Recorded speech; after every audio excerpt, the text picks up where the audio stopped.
Hi, everyone. Thank you so much for stepping into this episode of Media Champions. I'm your host, Mary Therese Griffin in Atlanta, and today we welcome to the program Kenya Reynolds. She is with Kay Reynolds Consulting, and we appreciate you taking time to be with us. Kenya, it's nice to see you. Nice to see you as well. I hope the weather in Atlanta isn't too bad right now. You know, it's actually kind of okay. Normally they call it Hot Lanta for obvious Mhm. reasons, but we need to knock on some wood here. The humidity's kind of low today, so we'll take it. I think you Yes, guys may have that definitely. humidity visiting you up there. Oh my goodness, yes. It's been rough. It's been a rough few weeks, yes. It's only temporary, girl. It's only temporary. Uh, hey, I want to dive right in because you fascinate me, my lady, on what you do to help in the BIPOC world, and I'm talking about Black, Indigenous, and people of color. You and I have had Mhm. quite a good conversation over the weekend, and I want you to just take it away, my friend, because what you do matters so much. And when we're talking about marketing and advertising, we've been missing the mark tremendously. But when you look at the way the Mhm. changes and the trends are going, change is coming and people need to be prepared for that. And that's where you come into play. And I so appreciate what you do.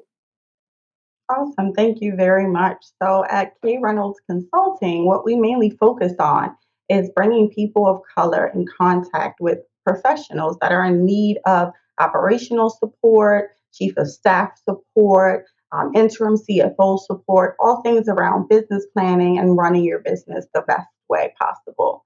And so, we just focus on making sure that people of color and BIPOC people, of course, are front and center and ready and prepared and being used for all the amazing gifts and talents that they bring to any organization. So that's been our focus here, is just to make sure that we are front and center and ready to go, and being our most authentic and wonderful selves.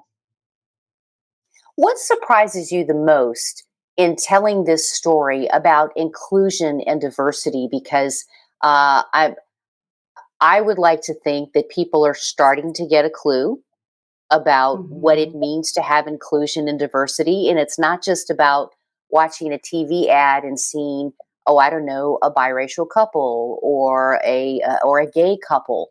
It's you can't just put it out there and check a box. Is my point. Mhm. Yes. You have to you got to walk the walk and talk the talk. If the old phrase can come into Mhm. play here, am I right? Yeah, yeah, definitely. The biggest thing that's still surprising is that it's even still happening, that we're still even having this debate and conversation, and that there still lives a place of ambiguity, confusion, lots of ignorance, thereby lack of knowledge. That all of that still exists because there are lots of places for people to just educate themselves. And anyone is always willing to typically have a conversation with you from a place of education, not a place of hate, not a place of judgment, but purely a place of wanting to educate. And it's so important for media to have that representation. You cannot take an ad that you played, let's say on ABC, and then switch it over to BET and just swap the people. No, that doesn't work that way.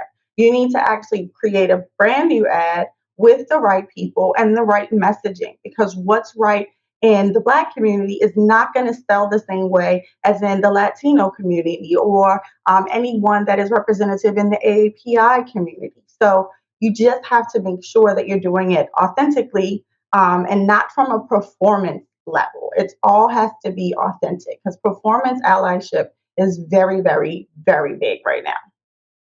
Oh my gosh, Kenya, call me crazy, but it sounds like you're suggesting that people actually do their homework. Yes. I mean, Yes. wow, who'd have So, thunk it? You know, we're almost out of time, but I do want to chat about this too because, as you know, over the last couple of years, hallelujah, we have seen some of the biggest corporations in the world, from Coca-Cola to Delta, Atlanta-based. I'm happy to say, stepping in and saying, "Hey, you know what? We're going to expand our marketing and media dollars and actually spend more in the BIPOC community, which has been very long overdue."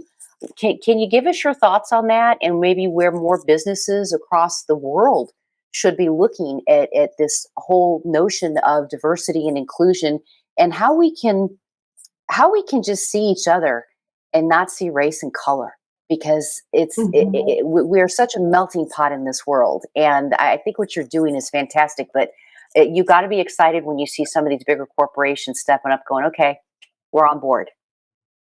Yes, yes, it's very exciting to see companies really step forward and say publicly that they're going to do X, Y, and Z in support of women, women of color, people of the Indigenous American community, AAPI, everything, right? It's always wonderful. The thing that is tricky, if you will, is following up with that and being very explanatory about what that means. What do you mean when you say that you're going to give $100 million to the support of the BIPOC communities within X, Y, and Z? What does you have to be specific?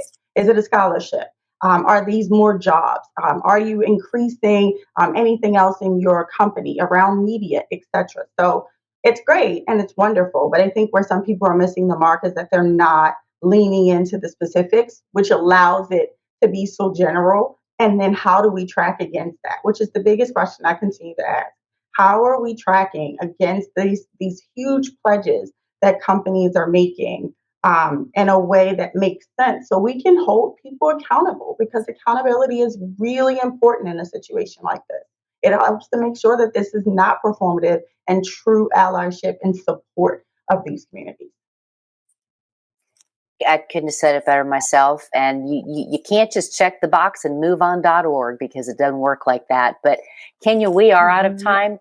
I'd love for you to come back so we can talk about branding and relationship building and partnering. Even if people have an internal department, they need to be partnering with you, and we want to discuss that. So please say you'll come back. Definitely, I will come back. Thank you so much for having me. I really appreciate it.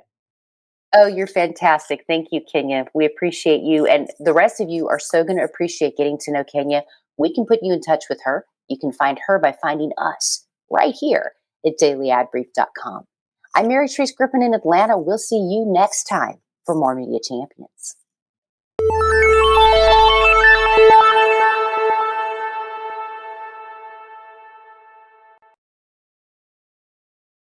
Simplify presents Addressable CTV, combining the power of TV with the targeting and attribution of digital.